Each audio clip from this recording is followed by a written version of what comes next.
देश में चुनाव का माहौल बनने लगा है। पीएम मोदी ने भी पार्टी कार्यकर्ताओं को 370 सीटें जीतने का टारगेट दे दिया है। अब संगठन के स्तर से रणनीति बनाई जा रही है। किस नेता को किस सीट से टिकट दिया जाए, इस पर मंथन चल रहा है। इसी क्रम में बीजेपी हेडक्वार्टर में यूपी की 80 लोकसभा सीटों को लेकर आज एक अहम बैठक बुलाई गई थी, जो कि लगभग 2 घंटे बाद खत्म हो गई है। इस हाई लेवल मीटिंग में अमित शाह, जेपी नड्डा, योगी आदित्यनाथ, ब्रिजेश पाठक, केशव मौर्य समेत प्रदेश कोर कमेटी के अन्य नेता शामिल हुए। जानकारी के मुताबिक बैठक के दौरान उन सीटों के बारे में चर्चा की गई जो कमजोर सीटें हैं, मतलब जिन सीटों पर पार्टी पिछले चुनावों में हार चुकी है। पार्टी की योजना है कि कमजोर सीटों पर जल्द से जल्द चुनाव की तारीखों की घोषणा से पहले उम्मीदवारों की घोषणा कर दी जाए, ताकि उम्मीदवारों को तुरंत मैदान में उतारा जा सके।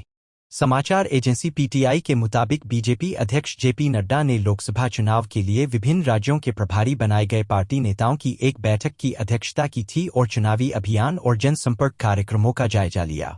सूत्रों ने कहा कि पार्टी नेतृत्व ने समाज के विभिन्न वर्गों तक पहुंचने और बूथ स्तर पर मतदाताओं से जुड़ने के लिए एक गहन अभियान की आवश्यकता पर जोर दिया है।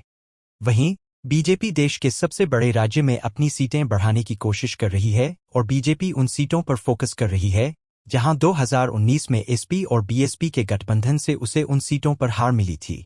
पिछली बार बीजेपी ने यूपी की 80 में से 62 सीटें जीती थीं। बता दें कि आगामी लोकसभा चुनाव को लेकर समाजवादी पार्टी और कांग्रेस में गठबंधन को लेकर बात बन गई है। यूपी में लोकसभा चुनाव के लिए कांग्रेस 17 सीटों पर अपने उम्मीदवार उतारेगी। सपा कांग्रेस गठबंधन के लिए संयुक्त प्रेस वार्ता में यूपी कांग्रेस प्रभारी अविनाश पांडे ने कहा था कि देश की संस्कृति बचाने की लड़ाई है। यूपी की 80 लोकसभा सीट हैं, जिसमें 17 सीटों पर कांग्रेस और शेष 63 सीटों पर इंडिया गठबंधन के अन्य उम्मीदवारों का कांग्रेस समर्थन करेगी।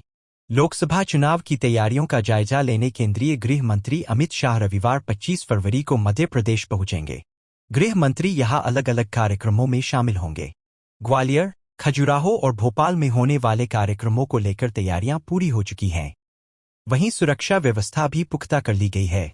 अमित शाह सबसे पहले रविवार सुबह करीब 11 बजे ग्वालियर पहुंचकर ग्वालियर, चंबल क्लस्टर की 4 लोकसभा सीटों की प्रबंधन समितियों की बैठक में शामिल होंगे। इसमें ग्वालियर, मुरैना, भिंड और गुना संसदीय क्षेत्र के तकरीबन 400 से ज्यादा नेता और कार्यकर्ताओं से संवाद करेंगे।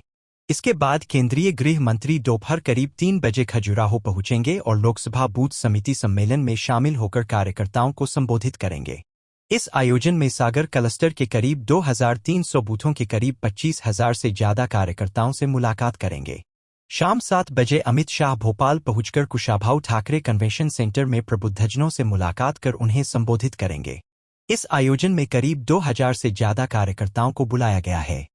इसी दौरान अमित शाह केंद्र सरकार की योजनाओं के 3 लाभार्थियों से भी संपर्क करेंगे। बता दें कि बीजेपी सभी राज्यों में लोकसभा चुनावों की तैयारियों को लेकर तैयारियों में जुटी है।